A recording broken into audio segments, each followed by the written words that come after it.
Bonjour à tous, ici c'est Mr. Strange. Donc aujourd'hui nous allons voir l'autoloading qui signifie chargement automatique des classes. Donc pourquoi utiliser l'autoloading?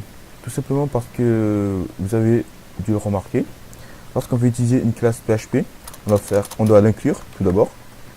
Donc si je veux utiliser ma classe voiture, je dois faire require de voiture et après l'instancier.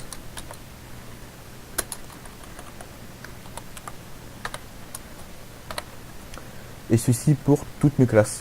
Donc là encore, nous avons que quelques classes, mais au fur et à mesure de notre avancement, nous allons avoir un ensemble de classes assez conséquentes. Donc ça peut devenir assez fastidieux de devoir à chaque fois qu'on veut utiliser une classe, devoir l'inclure. Donc pour éviter ça, ce que l'on va faire, c'est qu'on va utiliser l'autoloading qui consiste à charger de manière automatique les classes. Donc pour ce faire, nous allons créer un fichier qu'on va appeler autoloader.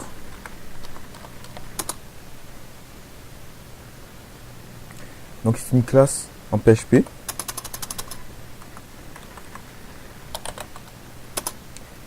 Donc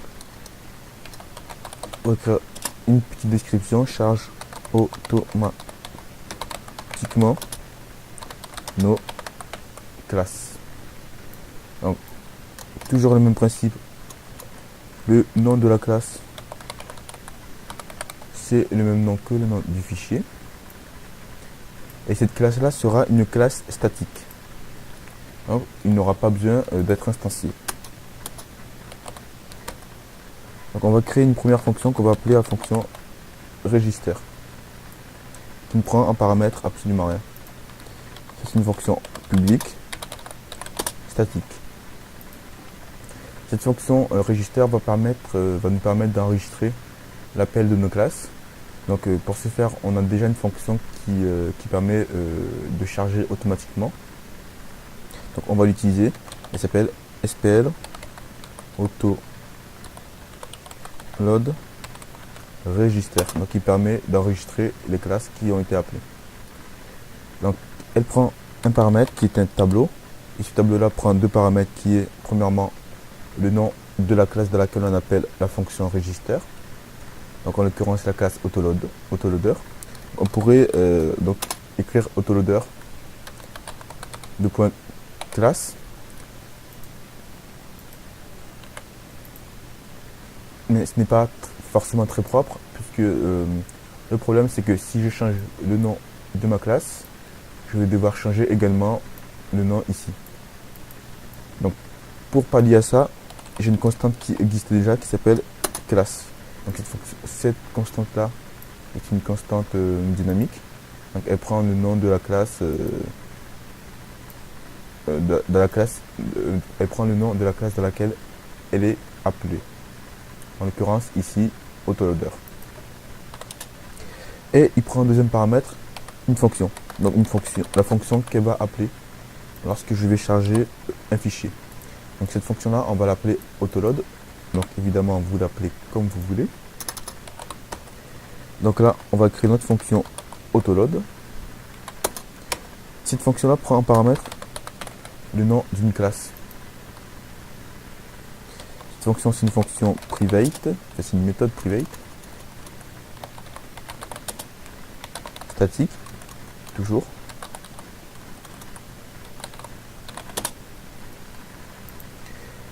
Et pour voir ce que ça donne, on va faire un petit var dump de notre classe. Donc ici, ce qu'on va faire, c'est qu'on doit inclure notre autoloader pour pouvoir l'utiliser.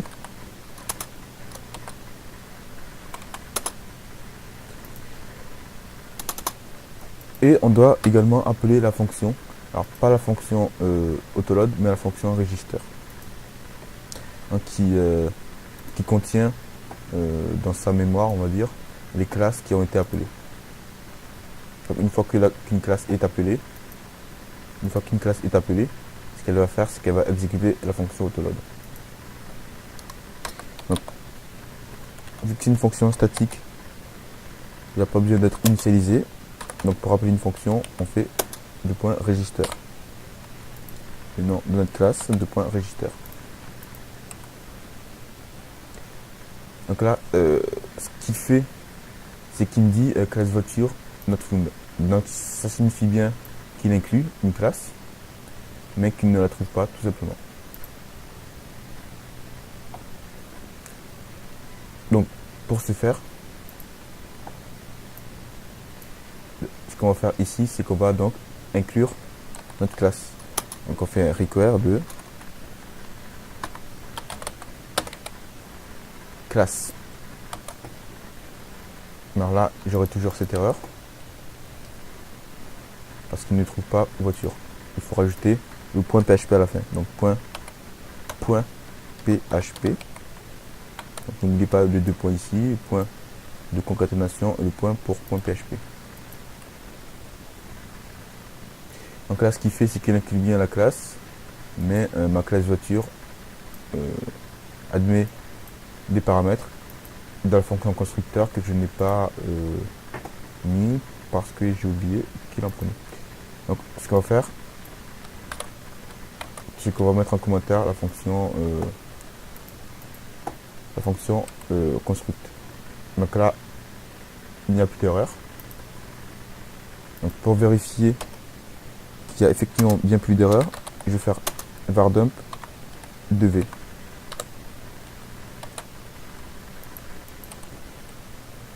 Donc vous voyez qu'il inclut bien ma classe voiture. Ce qu'on va faire, c'est qu'on va créer, on va appeler notre classe. On va appeler la classe moto. Et on va également appeler la classe auto.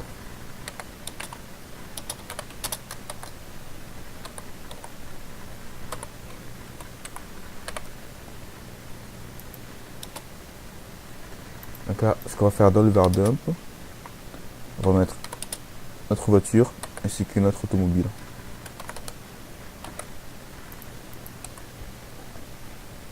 Donc là, vous voyez qu'il fait bien ce que j'attendais.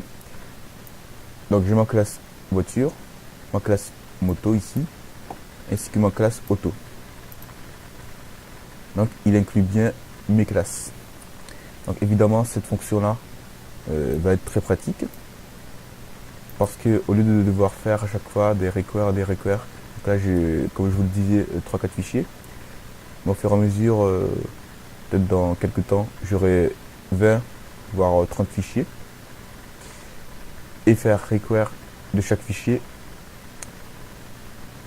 est barbant.